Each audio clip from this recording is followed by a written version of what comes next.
आऊज़ुबिल्लाहिमिनश्शैतानिर्रजीम बिस्मिल्लाहिर्रहमानिर्रहीम। बहुत बाबरकत है वो अल्लाह जिसके हाथ में बादशाही है और जो हर चीज पर कुदरत रखने वाला है, जिसने मौत और हयात को इसलिए पैदा किया कि तुम्हें आजमाए कि तुम में से अच्छे काम कौन करता है, और वो गालिब और बख्शने वाला है, जिसने 7 आसमान ऊपर तले बनाए। तो ए देखने वाले, अल्लाह रहमान की पैदाइश में कोई बेजाब्तगी ना देखेगा। दोबारा नजरें डाल कर देख ले, क्या कोई शगाव भी नजर आ रहा है? फिर दोहरा कर 2-2 बार देख ले, तेरी निगाह तेरी तरफ जलीलो आजिज होकर थकी हुई लौटाएगी। बेशक हमने आसमाने दुनिया को चरागों यानी सितारों से आरास्ता किया और इन्हें शैतानों को मारने का जरिया बना दिया, और शैतानों के लिए हमने दोजख में जलाने वाला अजाब तैयार कर दिया, और अपने रब के साथ कुफ्र करने वालों के लिए जहन्नुम का अजाब है, और वो क्या ही बुरी जगह है। जब इसमें ये डाले जाएंगे तो इसकी बड़े जोर की आवाज सुनेंगे और वो जोश मार रही होगी। करीब है कि अभी गुस्से के मारे फट जाए। जब कभी इसमें कोई गिरोह डाला जाएगा, इससे जहन्नुम के दारोगे पूछेंगे, क्या तुम्हारे पास डराने वाला कोई नहीं आया था? वो जवाब देंगे, बेशक आया था, लेकिन हमने इससे झुटलाया और हमने कहा कि अल्लाह ताला ने कुछ भी नाजिल नहीं फरमाया, तुम बहुत बड़ी गुमराही में ही हो। और कहेंगे कि अगर हम सुनते होते या अकल रखते होते तो दोज़खियों में शरीक ना होते। बस उन्होंने अपने जुर्म का इकबाल कर लिया, अब ये दोज़खी दफा हो, दूर हो। बेशक जो लोग अपने परवरदिगार से गायबाना तौर पर डरते रहते हैं, इनके लिए बख्शिश है और बड़ा सवाब है। तुम अपनी बातों को छुपाओ या जाहिर करो, वो तो सीनों की पोशीदगी को भी बखूबी जानता है। क्या वही ना जाने जिसने पैदा किया? फिर वो बारीक बीन और बाखबर भी हो।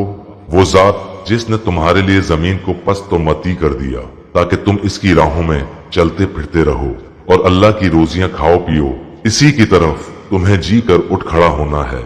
क्या तुम इस बात से बेखौफ हो गए हो कि आसमानों वाला तुम्हें जमीन में धसा दे और अचानक जमीन लरजने लगे?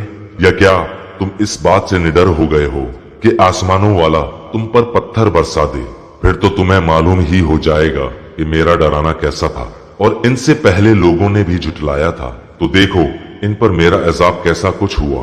क्या ये अपने ऊपर पर खोले हुए और कभी कभी सिमटे हुए उड़ने वाले परिंदों को नहीं देखते? इन्हें अल्लाह रहमान ही हवा में थामे हुए है। बेशक हर चीज इसकी निगाह में है। सिवाय अल्लाह के तुम्हारा कौन सा लश्कर है जो तुम्हारी मदद कर सके? काफिर तो सरासर धोखे ही में है। अगर अल्लाह ताला अपनी रोजी रोक ले तो बताओ कौन है जो फिर तुम्हें रोजी देगा? बल्कि काफिर तो सरकशी और बिदकने पर अड़ गए हैं। अच्छा वो शख्स ज्यादा हिदायत वाला है जो अपने मुंह के बल औंधा होकर चले, या वो जो सीधा पैरों के बल राह रास्त पर चला हो? कह दीजिए कि वही अल्लाह है जिसने तुम्हें पैदा किया और तुम्हारे कान, आंखें और दिल बनाए। तुम बहुत ही कम शुक्रगुजारी करते हो। कह दीजिए कि वही है जिसने तुम्हें जमीन में फैला दिया और इसकी तरफ से तुम इकट्ठे किए जाओगे। काफिर पूछते हैं कि वो वादा कब जाहिर होगा? अगर तुम सच्चे हो तो बताओ। आप कह दीजिए कि इसका इल्म तो सिर्फ अल्लाह ही को है, मैं तो सिर्फ खुले तौर पर आगाह कर देने वाला हूँ। जब ये लोग इस वादे को करीब तर पालेंगे, इस वक्त इन काफिरों के चेहरे बिगड़ जाएंगे और कह दिया जाएगा कि यही है जिसे तुम तलब किया करते थे।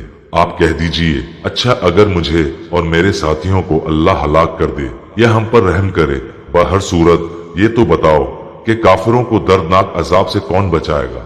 आप कह दीजिए कि वही रहमान है, हम तो इस पर ईमान ला चुके और इसी पर हमारा भरोसा है।